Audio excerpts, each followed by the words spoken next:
নমস্কার আমার সকল দর্শক শ্রোতা বন্ধুদের রথযাত্রার অনেক অনেক শুভেচ্ছা ও অনেক অনেক ভালোবাসা। আর মাত্র একদিন পর রথযাত্রা উৎসব।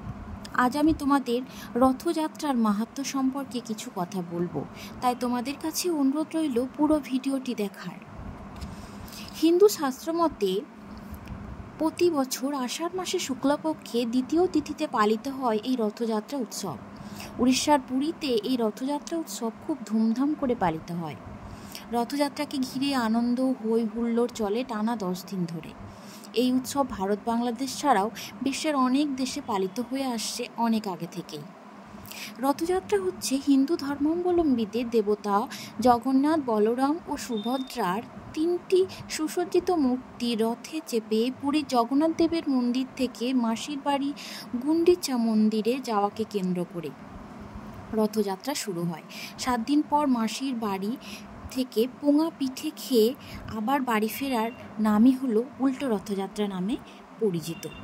তবে রথযাত্রার দিনে বিশেষ কিছু নিয়ম নীতি পালন করতে হয়, বিশেষ কিছু খাবার খেতে হয়, বিশেষ কিছু খাবার খেতে হয় না। সে সম্পর্কে অন্য একটা ভিডিও নিয়ে তোমাদের কাছে আসব। তবে আজকে আমি তোমাদের কাছে শেয়ার করব রথযাত্রার 10টি মাহাত্ম্য কথা। প্রথমত, রথযাত্রার দিনে রথে অবস্থিত জগন্নাথ দেবকে দর্শন করলে আর পুনর্জন্ম হয় না। দ্বিতীয়ত, কেউ যদি রথের দড়ি স্পর্শ করেন মুহূর্তেই তার কোটি পাপ বিনষ্ট হয়। তৃতীয়ত, যারা রথযাত্রা মহোৎসবে কীর্তনের সহিত নৃত্য করেন তাদের শরীর থেকে যত পরিমাণ ঘাম নিঃসরণ হয় তত পরিমাণ সহস্র সংখ্যক পাপ নাশ হয়। চতুর্থত, ভগবানের নাম কীর্তন করতে করতে যে রথযাত্রায় গমন করেন সে যে মোক্ষ লাভ করে তাতে আর সংশয় নেই। পঞ্চমত, এই মহোৎসবে যারা সানন্দ হৃদয়ে ভক্তি ভরে ভগবানকে রথে উপবিষ্ট থেকে গমন করতে দেখে তাদের নিঃসন্দেহে বৈকুণ্ঠে বাস হয়।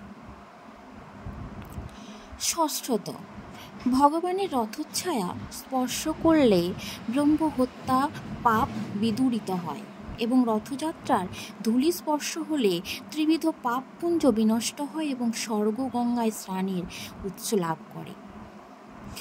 সপ্তমতম, যে মানুষ ভগবানের গুন্ডিচা মণ্ডপে যাত্রাকালে পরম ভক্তি সহকারে পুনঃ পুনঃ জয় শ্রীকৃষ্ণ জয় শ্রীকৃষ্ণ এই রূপ বলতে থাকেন তাকে আর জননীর গর্ভবাসে দুঃখ সহ্য করতে হয় না। অষ্টমতম, রথযাত্রার সেবায় মেয়েরা যদি নিযুক্ত হয়ে ভক্তিপূর্ণভাবে সেবা করেন তবে তার পিতৃকুল মাতৃকুল এবং পতিকুলকে বৈকুণ্ঠ ধামে নিয়ে যেতে পারেন।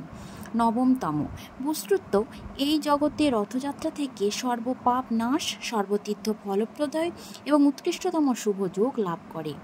নবমতম, ব্রহ্মা এবং দেবতাকে এই দিন জগন্নাথ দেবকে দর্শন করতে মর্তে নেমে আসেন। তো বন্ধুরা, আজকে আমার এই ভিডিওটি তোমাদের কেমন লাগলো অবশ্যই কমেন্ট বক্সে জানিও। আর তোমরা যদি এরকম আরও অনেক নতুন নতুন ভিডিও পেতে চাও তাহলে আমার চ্যানেলটি সাবস্ক্রাইব করে আমার পাশে থাকার অনুরোধ রইল। জয় শ্রীকৃষ্ণ, জয় জগন্নাথ। একবার তোমরা সবাই যারা যারা দেখছো তাদের কাছে অনুরোধ রইল জয় জগন্নাথ কমেন্ট বক্সে লেখার। তবে চলো আজকের মতো এই পর্যন্ত।